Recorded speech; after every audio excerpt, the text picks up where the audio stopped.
I stood at the edge of the cemetery, watching the gravediggers lower the casket into the ground. The sky was gray, threatening rain, but it never came.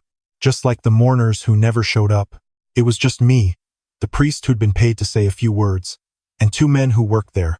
When the priest asked if anyone wanted to say something, I opened my mouth, then closed it. What right did I have? I barely knew him, or at least, that's what everyone thought. But I stayed until the end, until the last shovel of dirt covered the casket. I did not know if I had earned the right. The lawyer found me as I was walking back to my car. He was a small man with wire-rimmed glasses, carrying a leather briefcase that looked older than both of us combined. "Mr. Harris?" he called out. I turned. "That's me. I'm Robert Chen, Mr. Castellano's attorney. I was hoping we could talk." I glanced back at the fresh grave. "About what?" "Your inheritance." The word hit me like a physical thing. "I think you have the wrong person." "Are you Marcus Harris?" 28 years old, lived at 4782 Maple Drive from 1999 to 2011? "Yes, but..." "Then I have the right person. Could we speak in my office?" "It's not far." 20 minutes later, I sat across from him in a cramped office that smelled of old paper and coffee. He slid a folder across the desk. "Mr. Castellano left his entire estate to you, the house, his savings, and some personal items he specifically requested you receive." My hands trembled as I opened the folder. Numbers swam before my eyes. The house alone was worth over $400,000. "This doesn't make sense," I said. "I haven't spoken to him in almost 15 years. Mr. Chen leaned back in his chair. "He was very specific in his wishes. He also left you this." He handed me a sealed envelope. My name was written on it in shaky handwriting. I recognized it immediately, even after all these years. "I'll give you some privacy," Mr. Chen said, standing. When the door closed, I sat there staring at the envelope for what felt like hours. Finally, I opened it. "He's a pervert." Those were the first words I ever heard about Vincent Castellano. I was 12 years old, sitting at the kitchen table doing homework, when my mother came home from her book club meeting. My father looked up from his newspaper. "Who?" "That man who moved in next door." The one with the she lowered her voice. Even though I was the only other person in the house, the wandering eyes. I glanced out the window. I could see the house next door, a modest two-story with blue siding that desperately needed repainting. I'd seen the moving truck that morning but hadn't caught a glimpse of our new neighbor. "What do you mean?" my father asked. "Linda saw him yesterday at the grocery store. He was in the cereal aisle, and there was a mother there with her daughter, couldn't have been more than 10. Linda said he just stood there, staring at them. Didn't even pretend to be looking at the cereal. Just stared." My father's face hardened. "Did Linda report it?" "She didn't want to cause a scene, but she told everyone at book club. Apparently, Carol did some digging, found out he's a registered offender." The newspaper hit the table with a sharp crack. "Jesus Christ. Next door?" I already called the homeowners association. They said there's nothing they can do. It's a free country, apparently. The way she said it made it sound like the worst thing in the world. Over the next few weeks, I watched my parents' concern transform into obsession. My father installed new locks on all the doors and windows. My mother started driving me to and from the bus stop, even though it was only 2 blocks away. They told me never to go near that house, never to talk to him, never even to look at him if I could help it. "He's dangerous." "Marcus," my father said one evening, "these people, they don't change. They're wired wrong. You understand me?" I nodded, though I wasn't entirely sure what we were talking about. My parents had never been specific about what Mr. Castellano had done, just that it was bad. Very bad. The neighborhood organized quickly. Within a month, there was a petition going around to force him out.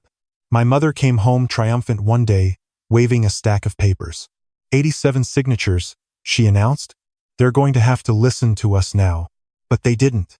The city said there was nothing they could do. Mr. Castellano had served his time, whatever that time had been for, and he had every right to live there. So my father built a fence.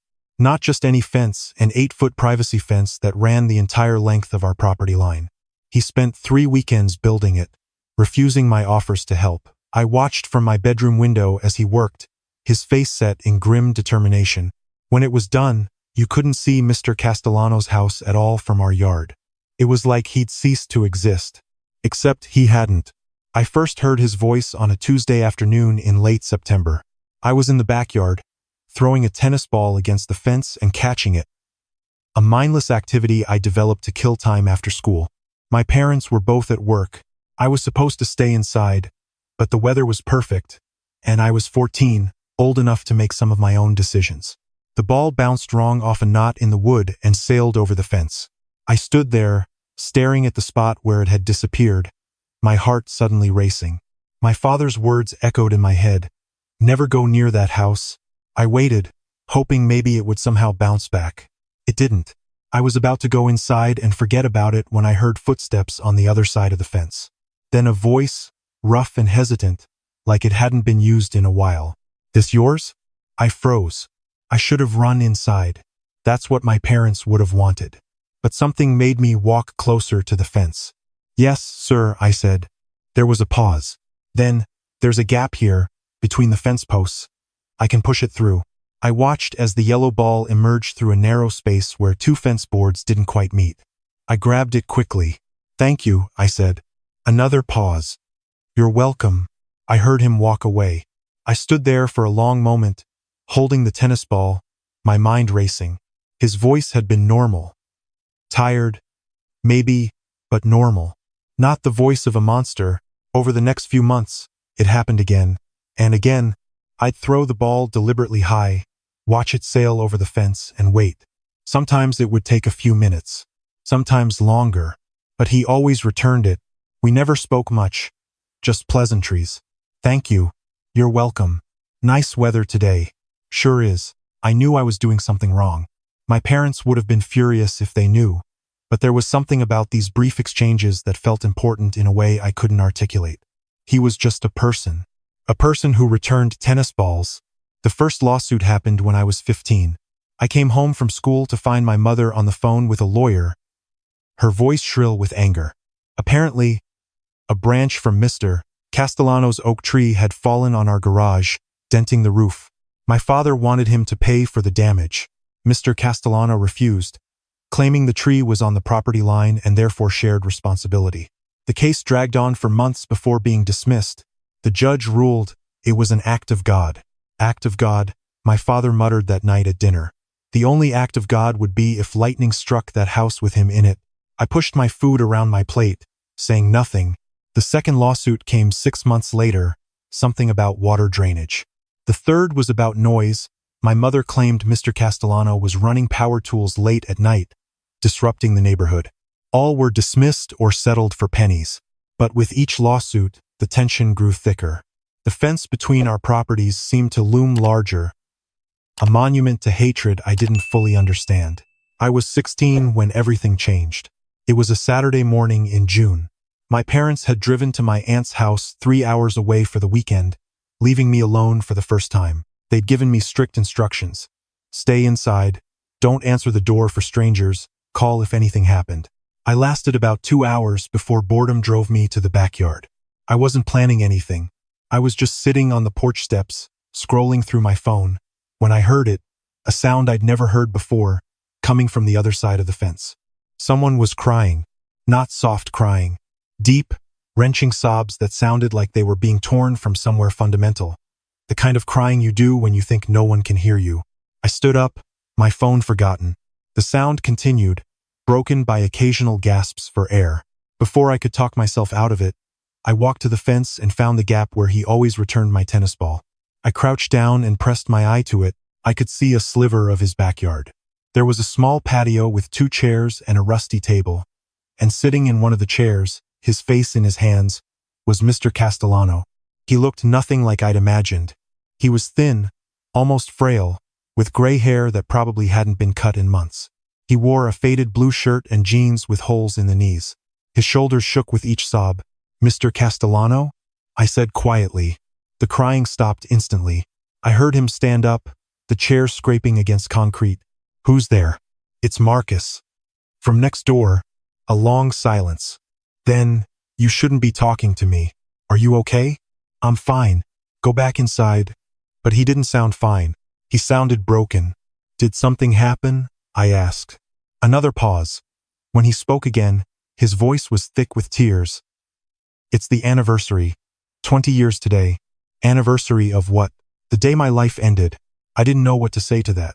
I pressed my forehead against the fence, trying to see more through the gap, but the angle was wrong. I'm sorry, I said, because it seemed like the only thing to say. Don't be sorry for me, kid. I don't deserve it. His voice was bitter now. Your parents are right about me. Everyone is. I'm exactly what they say I am. What did you do? The question hung in the air between us. I half expected him to tell me to leave again, but he didn't. I was a teacher, he said finally. High school English. Had been for 15 years. I loved it. Loved the kids. Loved the books. Loved all of it. He took a shaky breath. There was a student. Sarah. She was 17, brilliant, passionate about literature. She stayed after class sometimes to talk about the readings. I thought I was being a good teacher, a mentor. My stomach tightened. One day she kissed me, just leaned across the desk and kissed me. I pushed her away immediately, told her it was inappropriate, that it could never happen. She ran out crying. He paused. The next day, her parents filed a complaint, said I'd been grooming her, making inappropriate advances. By the end of the week, 3 more girls had come forward with similar stories. Had you? No, he said firmly. I never touched any of them, never said anything inappropriate, never crossed a line. But it didn't matter. They all said I had. The school board didn't want a scandal. They offered me a deal, resign quietly, accept a plea bargain for a misdemeanor, and they wouldn't pursue felony charges. My lawyer said to take it, said if I fought it, even if I was innocent, the media would destroy me. I'd never work again anyway. He laughed. A sound completely devoid of humor. So I took the deal. Pled guilty to something I didn't do. Got 6 months. Served 3. Got out and found out I was on the registry for life. Couldn't live near schools, parks, anywhere children might be. Couldn't work with kids ever again. My wife left me. My daughter won't speak to me. My own parents died thinking I was a pedophile. I felt sick. But if you didn't do it, doesn't matter. The record says I did. That's all anyone needs to know. His voice dropped to barely a whisper. 20 years ago today, I signed that plea deal. 20 years of this. Offenses and lawsuits and people like your parents looking at me like I'm a monster. And you know the worst part? What? Some days I believe them. Some days I think maybe I am what they say I am. Maybe I did do something wrong and I just can't remember it. Maybe I deserve all of this. I sat down hard on the grass, my back against the fence. My whole world felt tilted. Today's also Sarah's birthday, he continued. She'd be 37 now. I looked her up once. Years ago. She's a lawyer. Married. 2 kids. Living a good life. And I'm glad. I'm glad she's okay. But I can't help wondering if she ever thinks about what she did to me. If she ever feels guilty. Or if she's convinced herself it really happened the way she said it did. We sat in silence for a long time, separated by 8 feet of wood and 20 years of assumptions. Why do you stay here? I asked finally. Why not move somewhere people don't know? This was my mother's house. She left it to me when she died. It's all I have left of the life I used to have. Besides, he added, his voice heavy with resignation, it doesn't matter where I go. The registry follows me. Someone always finds out. At least here, the worst has already happened. Your parents have already built their fence. The lawsuits are already filed. It's almost comfortable in a way. Knowing exactly how bad things can get, I wanted to say something meaningful, something that would help, but I was 16 years old and completely out of my depth. I should go, he said. Your parents wouldn't want you talking to me. Wait, I said. Can I ask you something? Sure. Why do you keep returning my tennis ball? You know who I am. You know my parents are the ones suing you. Another long pause. Because you're polite. You say please and thank you. You're just a kid who lost his ball. That's all. For those few seconds, I get to be a person again. Someone who does a small kindness and gets a thank you in return. Do you know how rare that is for someone like me? My throat felt tight. I'm sorry. Don't be. It's not your fault. I heard his chair scrape again. You should go inside, Marcus. Before someone sees you talking to me, I stood up, brushing grass off my jeans. Mr. Castellano? Yeah. I don't think you're a monster. The silence that followed was so long I thought he'd gone inside. Then, so quietly I almost didn't hear it, thank you. I went back inside, but I couldn't stop thinking about our conversation. That night, I did something I'd never done before. I went online and looked up his case. It took some digging, but I found it. The newspaper articles from 20 years ago were still there, archived in the local paper's database. Teacher arrested for inappropriate relationship with minor. Harrison High School, rocked by sex scandal. Former teacher takes plea deal. The articles were vague on details, heavy on implications. There were quotes from the school board about their commitment to student safety. Quotes from parents demanding justice. But nowhere could I find any specific details about what he'd actually done. I found Sarah's name in one article, Sarah Mitchell, now Sarah Brennan according to her LinkedIn profile. She was indeed a lawyer, working at a prestigious firm in Boston. Her profile picture showed a woman with dark hair and a professional smile. She looked happy, successful. I wondered if she ever thought about Mr. Castellano. Over the next 2 years, our conversations through the fence became more frequent. Never long, my parents' work schedules made extended talks too risky but regular. We talked about books mostly. He'd been an English teacher, after all, and I was struggling through the classics for school. He helped me understand Gatsby in a way my teacher never could. Made me actually enjoy Hemingway. You're a good kid, Marcus, he told me once. Smart. Don't waste it doing something stupid, like talking to the dangerous neighbor. I said with a weak laugh. Like anything, he said seriously. You've got your whole life ahead of you. Don't let anyone tell you who you have to be. Not your parents, not your friends, not anyone. Figure out who you are and be that person, even if it's hard. I was 17 when I got caught. My mother came home early from work one day and heard me talking. She followed the sound to the backyard and found me crouched by the fence, deep in a discussion about whether Holden Caulfield was a reliable narrator. I've never seen her so angry. Get in the house, she hissed. Now, Mr. Castellano went silent on the other side of the fence. Inside, she called my father. Within an hour, they were both home, and I was sitting at the kitchen table facing them like I was on trial. How long? My father demanded. How long? What? Don't play dumb. How long have you been talking to him? I stared at my hands. A couple years. My mother made a sound like she'd been punched. A couple years? Marcus, do you have any idea what kind of person he is? He's not what you think.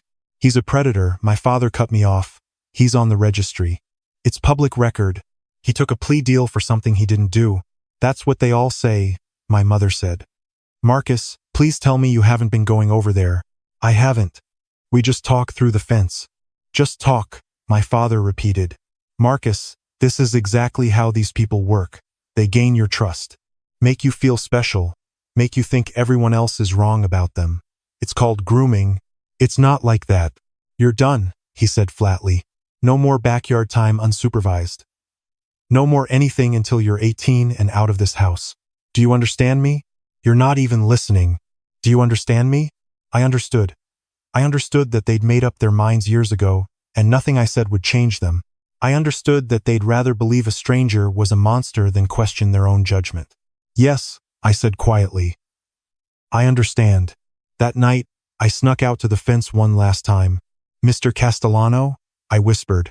Nothing. I know you're there. Please. A long moment passed.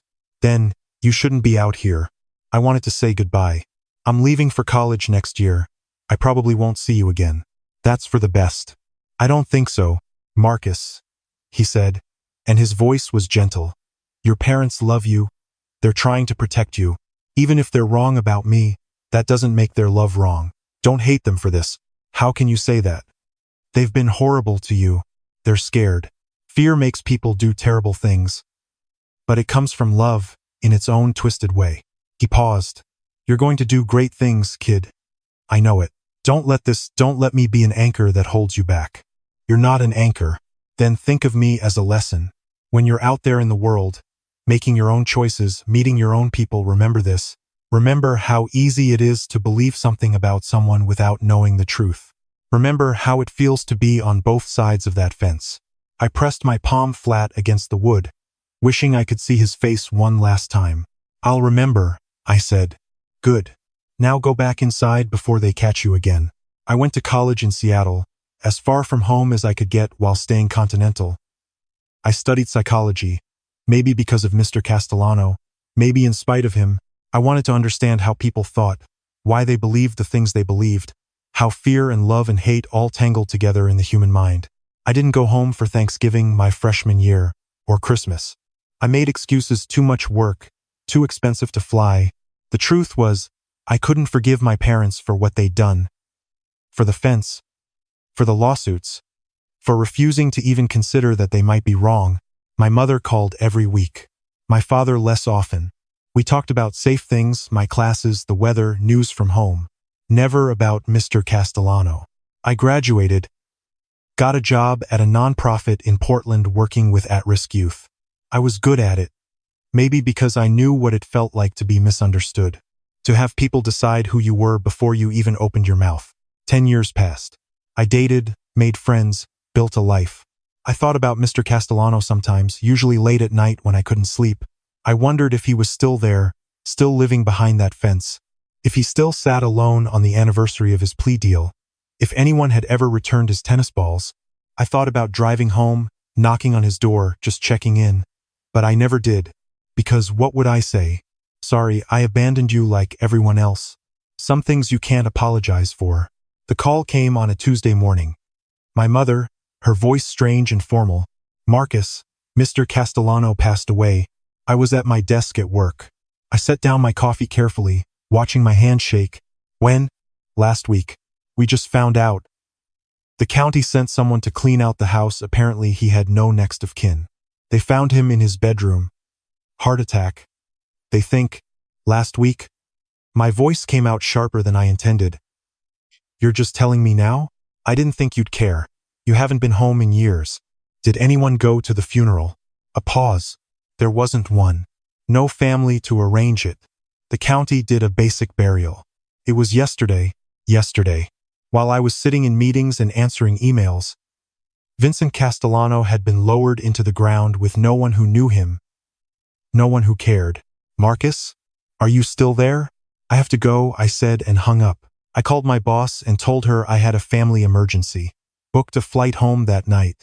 I didn't know what I was going to do. I just knew I had to do something. The county records office told me where he was buried. I bought flowers from a grocery store on the way. Yellow chrysanthemums. I had no idea if he'd like them, but they were bright, and his life had been so gray. That's how I ended up standing at a fresh grave in an old cemetery, the only person there to mourn a man I'd barely known. And that's how the lawyer found me. I sat in Mr. Chen's office, the letter trembling in my hands. The handwriting was shaky, but legible. Dear Marcus, it began. If you're reading this, I'm dead. Probably should have started with something more cheerful, but I never was good at small talk. I don't know how old you are now. Probably late 20s if my math is right. I hope you became everything you wanted to be. I hope you're happy. I hope you found people who see you for who you really are. I'm leaving you my house and everything in it. I know that's probably a shock. Maybe you think I'm trying to manipulate you somehow. One last grooming attempt from beyond the grave. Your parents would certainly think so. But here's the truth. You were the only person in 20 years who treated me like a human being. Not a monster. Not a case file. Not a cautionary tale. Just a person who liked books and returned tennis balls. Do you know what that meant to me? Do you have any idea? There were days, so many days, when I thought about ending it. When living behind that fence, watching the world move on without me, seemed too hard to bear. But then I'd hear you in your backyard, and I'd think, not today. Today I might get to return a tennis ball. Today I might get to talk about Hemingway. You saved my life, Marcus. Not in a dramatic way. Not by pulling me from a burning building or talking me off a ledge. You saved it in the quiet way, the way that matters more. By seeing me, I want you to have the house because it's all I have to give you, and you gave me so much. But more than that, I want you to have it because I know you'll do something good with it. You'll fill it with better memories than I ever could. There's one more thing. In the attic, there's a box with your name on it. I've been collecting them for years. Every time you mentioned a book you wanted to read, I bought it. I couldn't give them to you then, but I can now. Read them, live them, be the person those books taught you to be.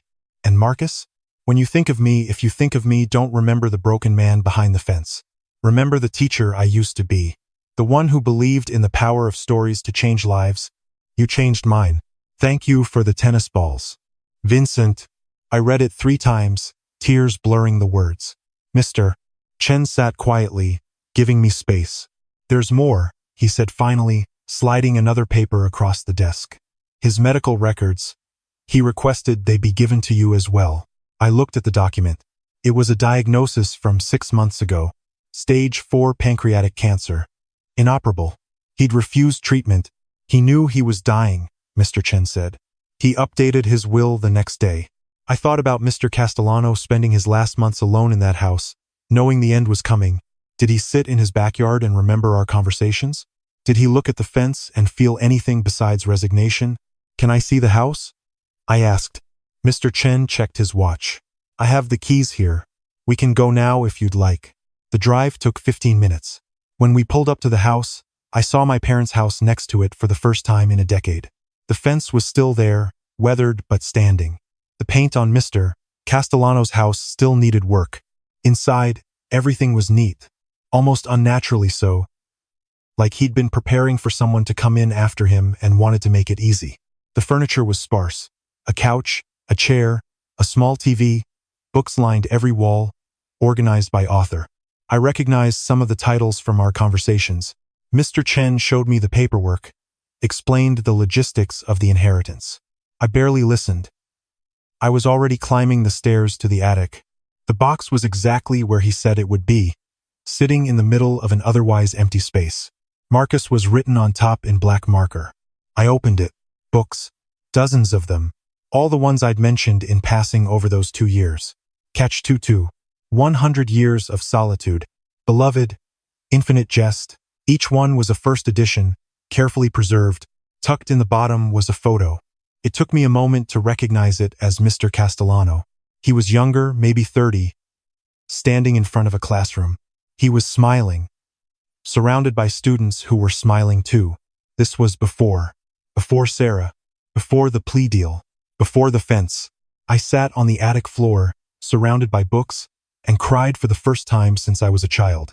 That was 3 months ago. I'm writing this from the house now. I quit my job in Portland, moved back home.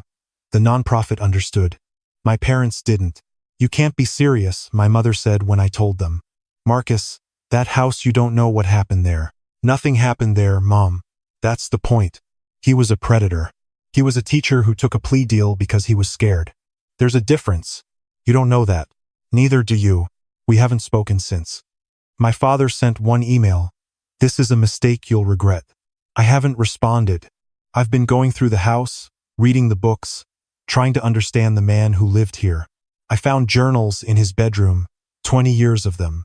They're heartbreaking, page after page of isolation, of wondering if he really did something wrong and blocked it out, of missing his daughter, of small moments of joy when the neighbor's kid said thank you for returning a tennis ball. I found his teaching materials too. Lesson plans, graded essays, notes to students. All of it screamed of someone who cared deeply about education, about young people, about making a difference. I found the court records online. Read through everything. The accusations were always vague. Inappropriate attention made me uncomfortable, stared too long. Nothing concrete. Nothing provable. Just enough to destroy a life when they all came together. I found Sarah Brennan's firm online and called her office. Her assistant said she was in a meeting. I left my name and number. She never called back. I tore down the fence last week. Did it myself over 3 days. My parents watched from their window but didn't come out. When it was done, I stood in the backyard looking at the gap where it had been. The space felt wrong at first. Too open, vulnerable, but also honest. No more hiding.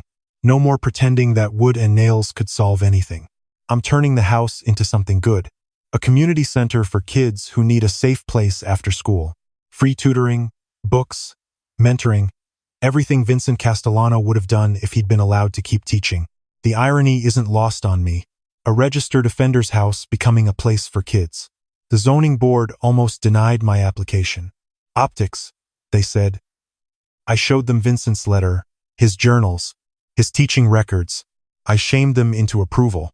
We open next month. I've already got 5 tutors lined up, all volunteers.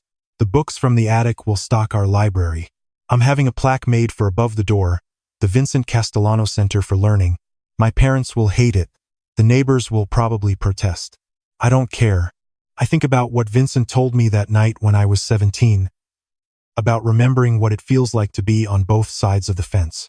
About not letting fear decide who people are. I think about Sarah Brennan and wonder if she tells her kids about her high school English teacher. If she's made herself the victim in a story where she was the villain.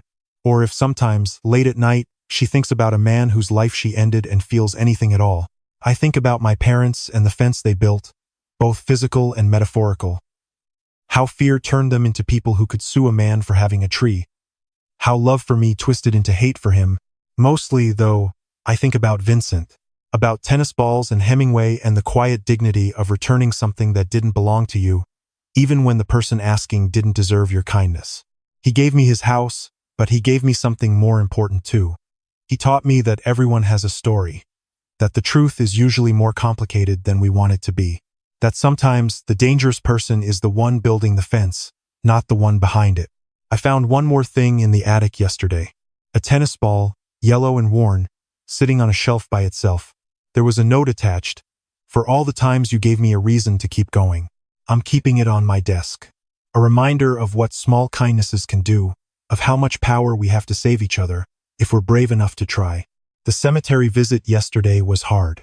I brought the photo of him with his students, had it laminated, and placed it at his grave. Let people see who he really was.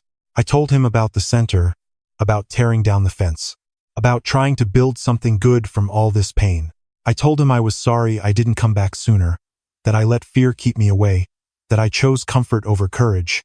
But mostly, I said thank you. For the books, for the lessons, for being exactly who you needed to be when I needed to see it, for teaching me that returning a tennis ball is never just about the ball. It's about being human in a world that would rather you be a monster. It's about choosing kindness when you have every reason not to. It's about the fence we tear down, not the ones we build. I stayed until the groundskeeper started giving me looks. Until the sun set and the air turned cold. Until I'd said everything I needed to say and some things I didn't. But I stayed. Because someone should. Because he deserved that much. Because I'd earned the right, even if I didn't always believe it. And when I finally left, I carried that tennis ball with me. A reminder of what's possible when we refuse to accept the stories we're told about people. When we insist on finding the truth, even when it's complicated, even when it's hard. Especially then,